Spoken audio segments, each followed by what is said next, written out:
Bismillahirrahmanirrahim. Assalamualaikum warahmatullahi wabarakatuh. Alhamdulillahirabbil alamin. Hari ini kita bisa bertemu melalui video ini, di mana tema pada perkuliahan teknologi sediaan solida ini pada pertemuan ketiga yaitu adalah tentang analisa artikel ya.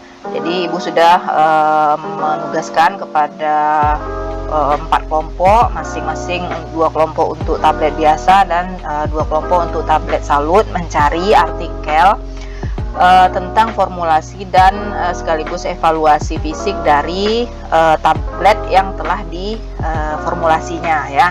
Tujuan dari tema perkuliahan pada pertemuan 3 dan keempat ini adalah yang pertama itu adalah mengulang kembali atau melihat langsung aplikasi dari pembelajaran teorinya sebelum UTS tentang dasar-dasar tentang dasar-dasar dari tablet, sediaan tablet sampai ke evaluasi granulnya, dan Ibu sudah lanjutkan di evaluasi tablet. Nah, sekarang kita akan lihat realnya apa sih pentingnya, atau mungkin juga dapat dijadikan sebagai pembahasan pada laporan praktikumnya nanti yang sudah dikerjakan secara offline kemarin.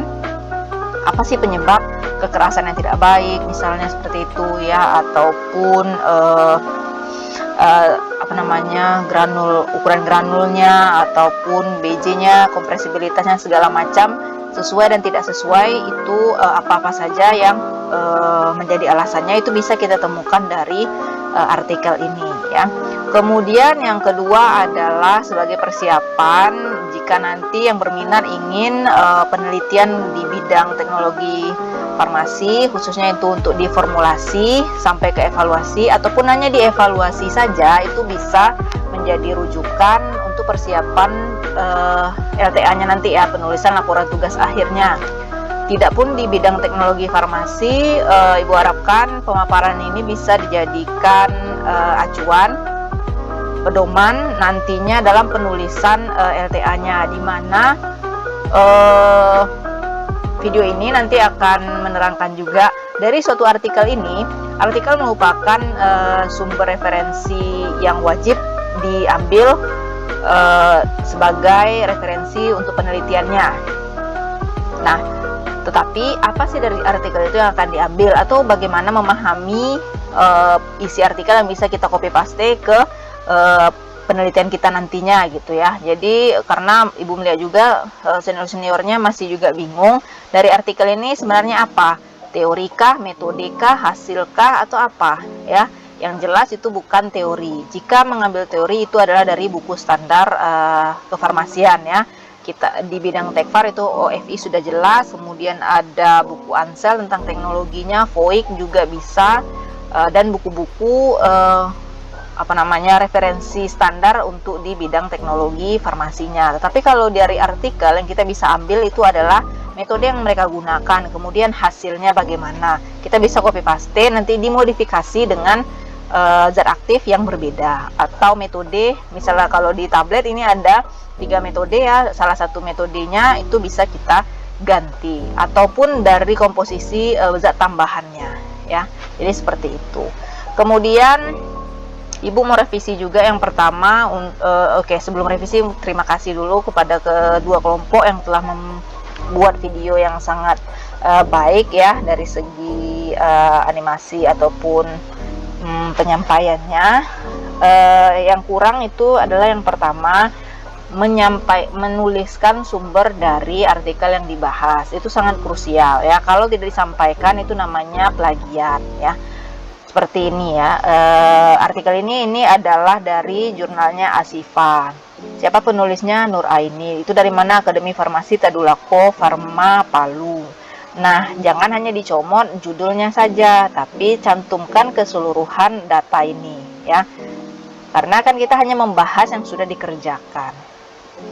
Seperti itu juga nanti data ini juga kan diperlukan di penulisan daftar pustaka pada laporan tugas akhirnya. Oke, mungkin kita langsung saja ke poinnya tentang analisa artikel ini ya. Kelompok pertama, kelompok A dan B, pertemuan ketiga itu adalah tablet biasa. Kita lihat di sini adalah formulasi tablet paracetamol secara kempal langsung menggunakan variasi konsentrasi amilum ubi jalar sebagai penghancur. Dari judul kita dapat mengambil 3 parameter fokusnya nanti. Yang di sini pertama itu adalah formulasi tablet. Tablet apa? Zat aktifnya mengandung paracetamol. Jadi formulasi tablet mengandung zat aktifnya paracetamol yang dibuat secara kempal langsung. Berarti yang kedua adalah metode pembuatan tablet yang dipilih itu adalah metode kempal langsung. Dari sini akan timbul pertanyaan, kenapa kempal langsung yang dipilih untuk si paracetamol? Kenapa tidak metode granulasi? Nah, itu akan dijawab pada pendahuluan atau yang menjadi latar belakang kenapa paracetamol, kemudian kenapa kempal langsung. Parameter ketiga itu adalah amilum ubi jalar sebagai penghancur. Di sini menjadi fokusnya itu adalah formulasinya menggunakan variasi konsentrasi amilum ubi jalar sebagai penghancur. Jadi selain di sini yang berperan adalah si penghancurnya, amilum ubi jalar sebagai penghancur. Ada beberapa konsentrasi dan formula yang akan dibuat. Kita akan di mana juga akan ditentukan nanti pada formulasi berapa atau konsentrasi amilum ubi jalar berapa yang dapat menghasilkan tablet yang memberikan stabilitas fisik dan yang baik ya, sampai ke uji disolusi kalau dia ada uji disolusinya. Oke, kita lanjut saja. Oke, nah yang pertama itu adalah di bagian pendahuluan. Bagian pendahuluan ini wajib berisi tentang latar belakang, alasan-alasan kenapa paracetamol, kemudian kenapa metode kempal langsung. Ada apa sih dengan ubi jalar? Kenapa dia bisa dipilih menjadi bentuk bahan tambahan yang berhasil sebagai bahan penghancur ya. Ini tentang teori tablet segala macamnya bisa dibaca. Ini ada beberapa poin yang akan Ibu fokuskan saja. Bahan penghancur merupakan salah satu bahan yang dibutuhkan dalam proses pembuatan tablet yang berfungsi untuk memudahkan pecahnya atau hancurnya tablet ketika masuk medium berair atau ketika kontak dengan cairan saluran pencernaan, dan diharapkan tablet segera melepaskan kandungan zat aktifnya ya. Kalau dievaluasi kita bisa langsung saja fokus ke evaluasi waktu hancur dan disolusinya ya. Waktu hancur kita akan melihat berapa waktu yang dibutuhkan untuk tablet biasa. Persyaratannya adalah kurang dari 15 menit. Kemudian dilanjutkan ke evaluasi disolusi, dalam berapa menit dia sudah mencapai kadar yang sesuai dengan persyaratannya berdasarkan FI ya. Oke, kita akan lanjutkan dulu latar belakangnya, sehingga salah satu bahan tambahan yang sehingga bahan penghancur ini merupakan bahan tambahan yang akan menentukan efektivitas dari suatu tablet. Ingatlah kita memformulasi itu tujuannya adalah supaya dihasilkan tablet yang bisa memberikan efektivitas. Paracetamol sebagai apa? Analget, antipiretik ya. Kemudian targetnya itu bisa dia sesuai bisa menurunkan panas dalam suhu berapa? Dalam waktu berapa tadi. Itu akan dibatasi dari persyaratannya berdasarkan farmakope. Oke, ini kenapa paracetamol. Kemudian lanjut kita ke ubi jalar. Penggunaan bahan penghancur di sini adalah dari amilum ubi jalar. Amilum ubi jalar. Alasannya kenapa mudah didapat, harganya pun relatif murah. Bahan penghancur berperan menjaga adanya sistem pori-pori dalam tablet pada saat tablet dikempa. Pori-pori ini akan menghasilkan penetrasi air yang cepat saat tablet bersentuhan dengan air sehingga tablet segera hancur ya. Jadi ini adalah peranan dari si bahan penghancur, dimana kembali lagi ingat di teorinya bagaimana mekanisme hancurnya tablet ya, ada proses pengembangan dan segala macamnya itu ya. Karena apa? Karena dia memiliki pori-pori, masuk air dia bisa pecah ya. Namun di sini masuk ke yang tadi adalah latar belakangnya, ke rumusan permasalahannya. Permasalahan pada penelitian ini adalah apakah amilum ubi jalar sebagai bahan tambahan yang berfungsi sebagai zat penghancur dapat membentuk tablet kompresi yang memiliki perbedaan yang signifikan pada amilum ubi jalar sebagai penghancur dengan konsentrasi 5, 10, dan 15. Nah, kan ditargetkan tadi ada konsentrasi 5, 10, dan 15. Seharusnya ini ada juga latar belakang kenapa digunakan 5, 10, dan 15. Pasti sudah ada penelitian sebelumnya memakai konsentrasi segitu, atau di rank nanti penggunaan bahan penghancur yang sesuai untuk sebagai penghancur itu berapa persen, kan ada ya ketentuannya. Mungkin ada pertanyaan kenapa digunakan ubi jalar gitu ya. Ya kenapa tidak, kalau dia memang bisa memberikan kondisi mudah hancur, memberikan cepat hancur dari si tablet. Cuman Yang pertanyaan yang lebih tepatnya adalah berapa sih konsentrasi yang terbaiknya dari konsentrasi yang diperbolehkan atau yang bisa digunakan sebagai bahan penghancur. Seperti pada artikel ini, dia menggunakan 3 konsentrasi, 5, 10, dan 15. Tujuannya dari penelitian ini adalah untuk mengetahui perbedaan yang signifikan antara konsentrasi amilum sebagai penghancur, serta untuk menentukan konsentrasi bahan penghancur mana yang paling efektif. Ingat ya, jika ada variasi, tujuan akhirnya adalah yang mana di antara 3 tersebut yang paling baik. Itu akan menjawab dari kesimpulan. Latar belakang dan perumusan masalah itu wajib bisa diberikan jawabannya pada kesimpulan ya. Jika tujuannya adalah untuk mengetahui yang mana yang signifikan, kemudian yang mana yang paling baik, sehingga nanti di kesimpulan seharusnya adalah yang paling signifikan dan yang paling baik konsentrasinya adalah yang pada konsentrasi sekian ya. Oke, kita kalian nanti di kesimpulan. Nah, untuk mengetahui efektivitas ini pada penelitian itu selain kita membandingkan dengan farmakope, itu tentu saja ya sudah jelas farmakope selalu menjadi pembanding utamanya, dilakukan uji statistik ya. Jadi untuk melihat signifikan, jika ada kata signifikan atau tidak, itu wajib tekniknya adalah menggunakan uji statistik ya. Uji statistik itu juga banyak apa tipenya, macam ragamnya, tapi pada artikel ini mereka menggunakan uji Ansira ya untuk melihat, atau uji F untuk melihat perbedaan yang signifikannya. Mereka akan jelaskan lagi nanti di pembahasan. Oke, kita akan lanjutkan dulu metode, prosedur, pencampuran. Mungkin di sini adalah untuk pembuatan tabletnya menggunakan metode cetak langsung menggunakan mesin tablet single punch ya. Jadi ini untuk mengulang lagi teori tentang metode apa saja untuk pembuatan tablet. Itu ada 3 ya.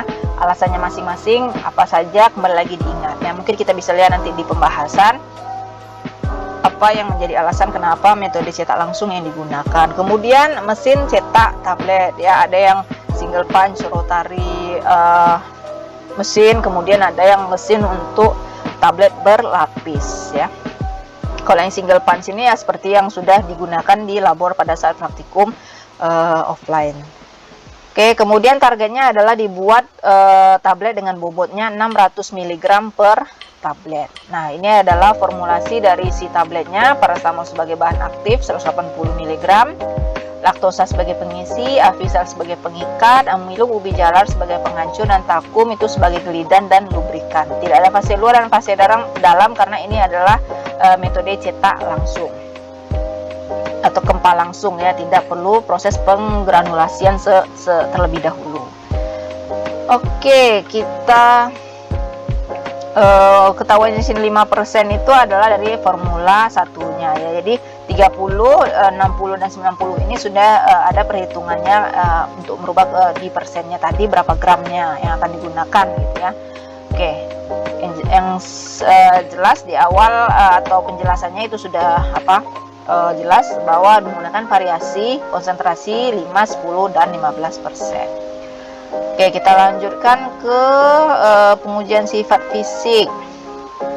Untuk sifat fisik, bobot lebih dari 300, tidak satu tablet pun menyimpang lebih besar dari bobot rata-rata 5%, dan tidak satu tablet pun yang bobotnya menyimpang lebih besar dari bobot rata-rata 10%. Ya, untuk persyaratan ini kembali lihat di FI ya. Oke, mungkin yang akan Ibu bahas adalah di sini. Nah, ini persyaratan untuk paracetamol bahwa dia akan untuk disolusinya dalam waktu 30 menit harus larut tidak kurang dari 80% ya, atau nilai Q-nya. Jadi di sini adalah targetnya pada saat pengujian disolusi nanti diharapkan kurang dari atau pas di 30 menit itu wajib sudah larut 80%-nya ya.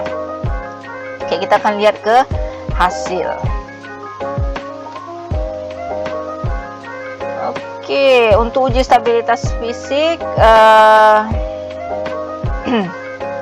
oke, kita uji secara statistiknya ya.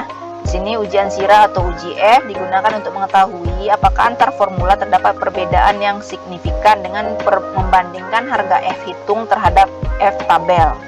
Jadi uji F itu ada pembandingnya ya, itu adalah nilai F tabelnya. Nah, nilai F hitung itu akan dibandingkan dengan F tabel, di mana jika F hitung lebih kecil daripada F tabel berarti tidak ada perbedaan yang signifikan.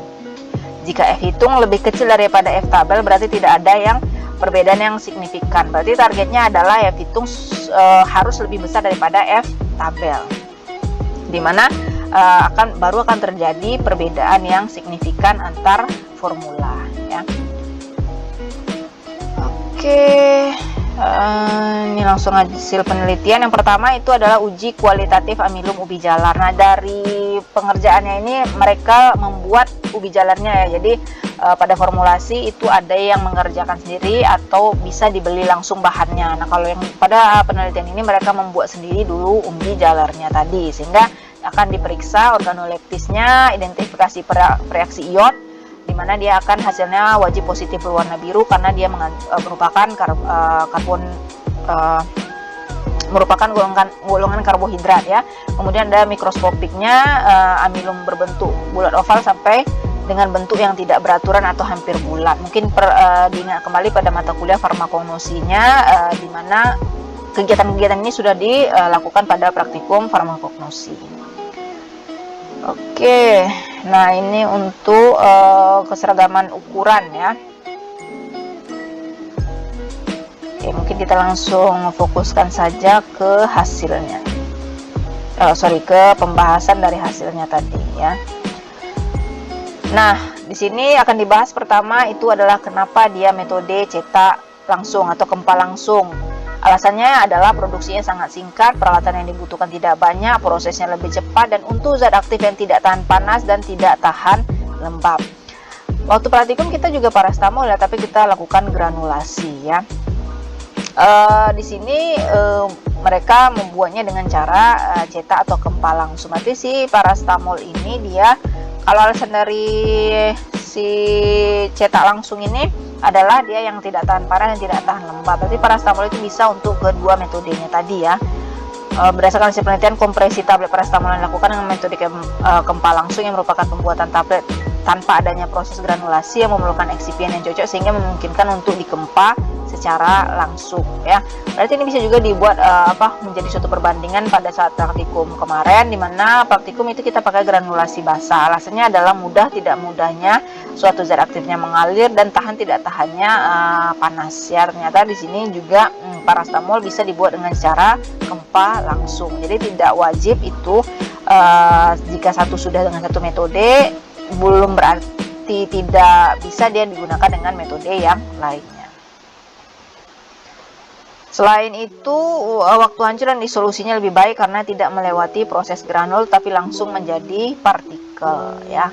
Oke, ini adalah keuntungan dari metode kempa langsung. Lanjut kita ke alasan pemilihan dari umbi jalar sebagai penghancur dan pengikatnya adalah Avicel, di mana amilum ini memiliki kandungan amilosa dan amilopektin. Nah, dialah yang berperan sebagai penghancur yang membuat bisa si ikatannya itu mudah pecah gitu ya. Pada konsentrasi 5, 10, dan 15, amilum umbi jalar menghasilkan daya hancur tablet yang cukup baik, di mana fungsi bahan penghancur yaitu menarik air ke dalam tablet, mengembang, dan menyebabkan tablet pecah menjadi bagian-bagian, dan akan sangat menentukan kelarutan dari obat tersebut sehingga tercapainya bioavailabilitas yang diharapkan. Seperti yang sudah dijelaskan tadi, waktu hancur ada langsung ke disolusinya ya. Untuk menghasilkan tablet yang kompak digunakan Avicel pH 102 karena Avicel memiliki sifat-sifat partikel, yaitu ikatan hidrogen pada gugus hidrogen dalam molekul selulosa yang berdekatan hampir tersendiri dan bertanggung jawab untuk kekuatan dan kohesifan padatan. Artinya dia ikatannya itu bisa kompak ataupun kuat ya, sebagai pengikat. Oke. Lanjut kita ke untuk nah ini identifikasi dari si amilumnya positif ya, berwarna biru tua, menunjukkan bahwa dia karbohidrat dan memang adalah umbi jalar. Jadi uji identifikasi ini untuk membuktikan betul enggak sih bahwa si umbi jalar itu ada di dalam si tablet yang sudah dicetak tadi. Oke. Lanjut lagi ke uji keseragaman ya. Jadi langsung kita ke uji keseragaman ukuran. Dinyatakan di sini bahwa semua formula memenuhi persyaratan uji keseragaman ukuran seperti pada farmakope ya. Tetapi di sini datanya seperti tidak bisa kita membuatkan perbandingan atau konversi melihat bahwa diameter harus lebih besar daripada 4/3 tebal tablet dan tidak kurang dari 3 kali tebal tablet ya. Oke, untuk uji keseragaman bobot juga telah memenuhi persyaratan keseragaman bobot. Uji kerapuhan juga dapat diterima. Untuk uji kekerasan, semakin besar tekanan yang diberikan pada waktu pentabletan, maka tablet akan dihasilkan semakin keras juga. Dari diperoleh hasil bahwa formula 1, 2, dan 3 memenuhi persyaratan, yaitu tidak satu tablet pun yang kekerasannya di bawah 4 kilo dan tidak ada satu tablet pun yang lebih dari 8 kilo. Untuk bobot 300 ya, dan 4-8 kilo. Faktor yang mempengaruhi kekerasan tablet antara lain sifat bahan yang dicetak, jumlah bahan penghancur, bahan pengikat, dan kompresibilitas dari si bahan. Itu sudah dijelaskan dari masing-masing komponen zat tambahannya tadi. Nah, itu untuk perbandingan berdasarkan FI-nya. Dilanjutkan dengan uji statistik menggunakan uji ANSIRA tadi ya, atau uji F. Untuk keseragaman ukuran didapatkan bahwa F hitung 1,67 berarti lebih besar daripada F tabel tadi ya. Nah, artinya bahwa F hitung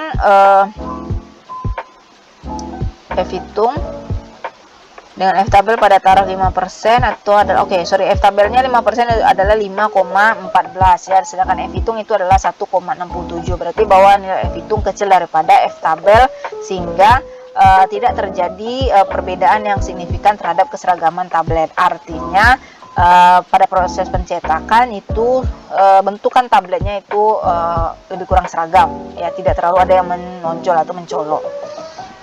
Dilanjutkan untuk uji keseragaman bobot juga didapatkan hasil tidak ada perbedaan yang signifikan ya, berarti bobotnya lebih kurang di 300 lebih plus minusnya itu masih sesuai. Untuk uji kerapuhan juga tidak ada perbedaan yang signifikan ya, artinya kurang dari 1% seluruhnya.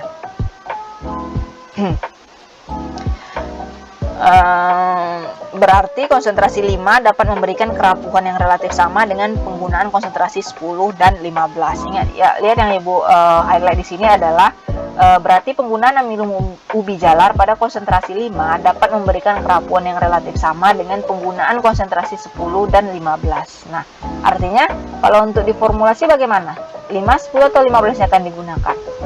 Prinsipnya adalah semakin kecil yang digunakan, tetapi targetnya dapat memberikan hasil yang semakin besar. Jika ada variasi tetapi tidak begitu bermakna variasinya, ya udah pakai yang kecil saja.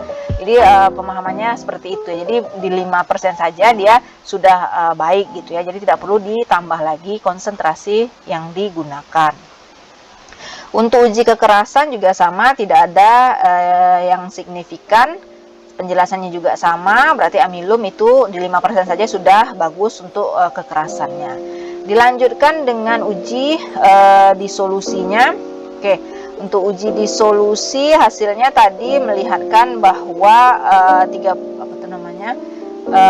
nilai Q yang diperoleh lebih dari 80% untuk ke-6 tablet yang dievaluasi. Artinya apa? Ke-6 tablet sudah memenuhi persyaratan uji disolusinya, menyatakan bahwa dalam waktu 30 menit harus lebih dari 80% sudah terlarut. Hasilnya itu bisa dilihat pada tabel berapa ini tadi? Pada tabel oke, kita lihat saja ya tabelnya. Itu ada di nih pada tabel ke-7 ya, bisa lihat di 80% semua ya lebihnya hasilnya tadi. Nah, lanjut kita ke kesimpulan. Kesimpulan itu adalah jawaban dari tujuan dan rumusan permasalahan yang diberikan tadi ya. Tujuannya adalah untuk melihat bisa tidak diformulasi dengan kempa langsung dengan menggunakan umbi jalar sebagai bahan penghancurnya. Jawabannya ya bisa. Tablet paracetamol dengan bahan penghancur ubi jalar pada uji disolusi dengan konsentrasi 5, 10, dan 15 memenuhi syarat sebagai uji penghancurnya, sebagai penghancur ya. Statistik menunjukkan bahwa penggunaan ubi jalan dengan konsentrasi 5, 10, dan 15 tidak signifikan terhadap keseragaman. Berbeda tidak signifikan terhadap keseragaman ukuran, keseragaman bobot, dan kerapuhan, sehingga tidak bisa diambil yang mana karena dia sama saja ya, kecuali ada yang tidak berbeda, dia sangat signifikan, sangat berbeda sekali hasilnya, baru bisa dinyatakan dia bahwa misalnya di 15 yang paling baik ya. Oke, demikian untuk pembacaan atau pemahaman dari artikelnya tadi ya. Ibu harap itu bisa dibaca lagi, atau mungkin yang sekarang untuk persiapan penulisan proposal penelitian bisa diancang-ancang nih kalau mau membuat dalam formulasi suatu sediaan tablet ya.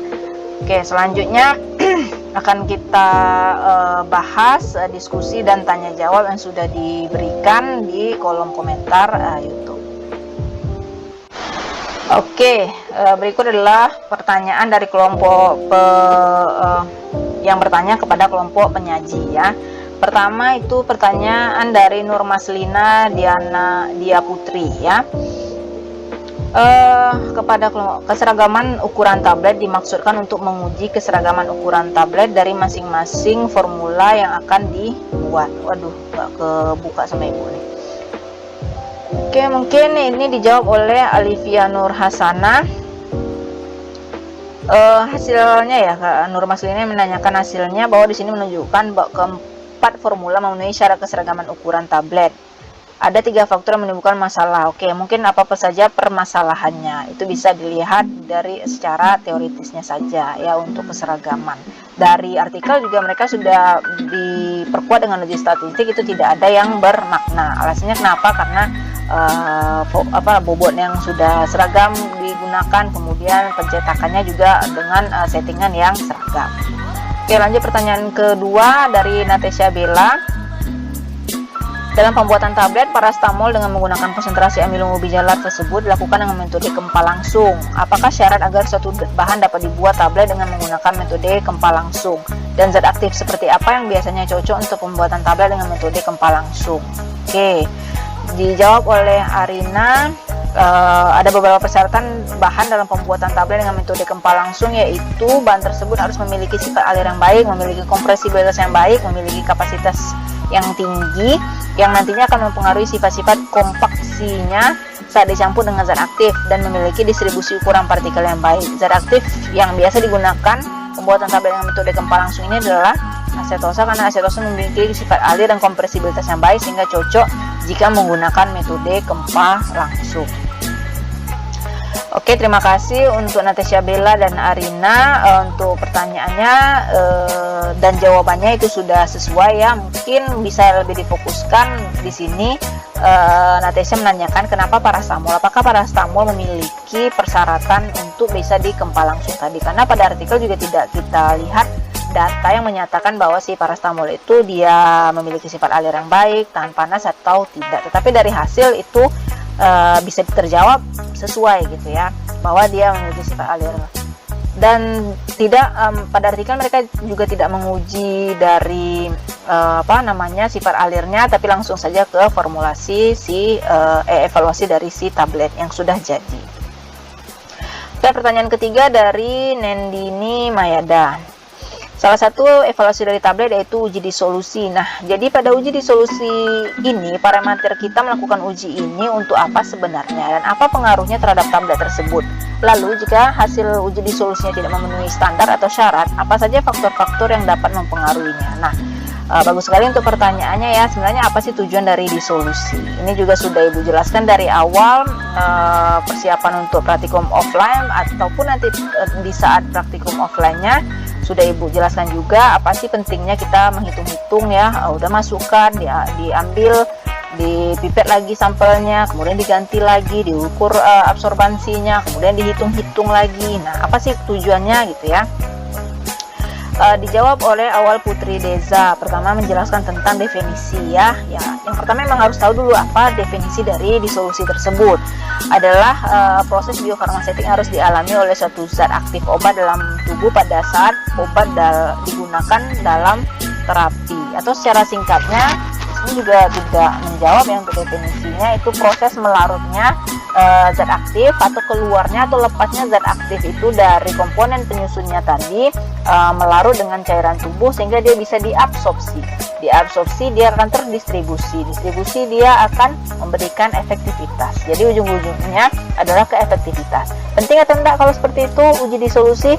Sangat penting sekali. Uji akhir yang menunjukkan penting atau bukan efektivitas atau tidak efektifnya dari suatu sediaan yang sudah diformulasi. Kalau tidak sesuai dia dengan persyaratan, masih bisa diedarkan atau masih mau diedarkan? Ya tidak. Artinya kasihan pasiennya gitu. Terlalu lama obat bisa memberikan efek, apalagi untuk obat-obat yang urgensi seperti paracetamol ini kan ditargetkan 15-30 menit itu sudah turun lah panas si pasien. Kalau enggak kan bisa tambah naik, bisa malah step pula nanti pasiennya. Jadi seperti itulah lebih kurangnya. Kalau dia tidak sesuai ya dilakukan lagi formulasi ulang lagi, dicek lagi bahan apa yang akan mempengaruhi sehingga dia lama terdisolusinya kurang dari persen terdisolusi yang dipersyaratkan tadi ya. Oke, pertanyaan keempat dari Nurul Hanifah, uji kualitatif dilakukan untuk mengetahui apakah bahan yang digunakan memiliki kualitas yang baik. Pada penelitian ini digunakan amilum umbi jalar sebagai tidak terbaca lagi secara lengkap. Coba kita lihat dari jawabannya. Bahan yang dikatakan berkualitas baik itu diantaranya harus mengandung zat aktif dan non aktif yang memenuhi persyaratan, harus mengandung zat aktif yang homogen dan stabil, memiliki keseragaman bobot secara visual, memiliki penampilan yang memenuhi persyaratan, memiliki waktu hancur dan laju disolusi. Oke, mungkin pertanyaannya ini adalah dari tablet yang sudah dihasilkan, tablet manakah atau tablet yang bagaimana dinyatakan dia baik. Yang pertama sudah jelas itu adalah dia lolos pada setiap evaluasi yang diwajibkan memenuhi kriterianya tadi, wajib itu ya, dia lolos. Ya sudah, kalau sudah seperti itu dia sudah bisa dinyatakan baik dan sudah bisa diedarkan. Pertanyaan selanjutnya itu dari Rafika Nur Anissa, apa saja faktor yang dapat mempengaruhi waktu hancur dari tablet dan bagaimana cara mengatasi masalah yang biasa terjadi pada pembuatan tablet. Oke, sip pertanyaannya ya. Ini ada sambungannya nggak ya? Dijawab oleh Anissa Az-Zahra, faktor yang mempengaruhi waktu hancur dari tablet adalah jenis, jumlah obat yang diracik, bahan pembantu yang ditambahkan, gaya pencetakan yang digunakan, kekerasan tablet, sifat fisika kimia dari si granulnya tadi ya. Kalau kita kelompokkan itu ada pertama itu adalah pada saat preformulasinya, penetapan bahan tambahan yang akan digunakannya nanti gitu ya, karena waktu hancur berarti bahan pengikat dan bahan penghancur yang akan mempengaruhi mudah atau tidaknya dia hancur. Kedua adalah metode formulasi yang akan digunakan. Yang ketiga kondisi peralatan dan peralatan selama produksinya tadi ya. Bisa ditambah lagi nanti sama kualifikasi tenaga yang bekerja dan suhu atau ruangan pada saat kita berproduksi. Oke, pertanyaan ke-6 dari Ridatul Azizah. Bagaimana sih karakteristik atau ciri-ciri dari tablet biasa yang baik? Ini sudah dijelaskan tadi ya. Oke, mungkin silakan dibaca lagi ini secara teoritis. Pertanyaan selanjutnya dari Putri Ayunda. Apa tujuan dilakukan uji disolusi tablet dan apa hasil yang didapatkan dari tablet paracetamol? Apakah sesuai dengan farmakope? Jika tidak, dijelaskan. Ini sudah dijawab juga tadi ya. Oke, silakan dibaca lagi artikelnya dan situ sudah ada, sudah jelas ya berapa persyaratannya dan bagaimana hasilnya. Oke, pertanyaan ke-8 dari Nadia Indah. Bagaimana cara memilih jenis penghancur yang tepat pada pembuatan tablet biasa? Al-Hadid mencoba menjawab, menurut saya memilih jenis penghancur pada pembuatan tablet biasa dengan melihat tablet yang digunakan tersebut memiliki kehancuran lebih lama atau cepat. Oke, ini sama seperti pertanyaan Nendini tadi ya, faktor-faktor saja bisa mempengaruhi waktu hancur ya. Kan tadi yang faktornya itu adalah dari bahan penghancur dan bahan pengikatnya. Zat aktifnya ini kita misalnya paracetamol tadi, kita pilih beberapa penghancur dan pengikat yang tersedia. Kita lakukan dulu preformulasi, kita coba trial and error dulu, mana sih yang cocok, dilihat dari mana, dari waktu hancurnya dan juga dari disolusinya. Jadi itu pada tahapan preformulasinya tadi ya, zat aktif terhadap ketercampurannya dengan bahan tambahan yang akan digunakan yang dibuktikan dari evaluasinya. Oke, pertanyaan ke-9 dari Nur Malaika. hal khusus apa yang harus diperhatikan saat pengerjaan tablet salut biasa? Tablet salut biasa. Oke, ini maksudnya mungkin tablet biasa ya. Dijawab oleh Dwi Triwahyuni, kadar air ya. Nah ya, kadar airnya ya.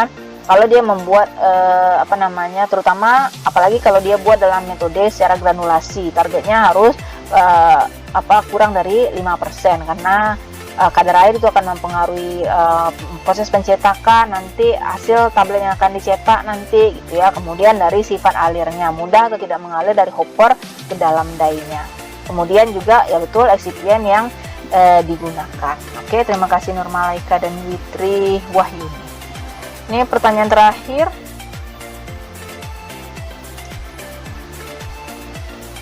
Nur Maslina lagi ya, keseragaman ukuran tablet Oke, ini berulang ya. Oke.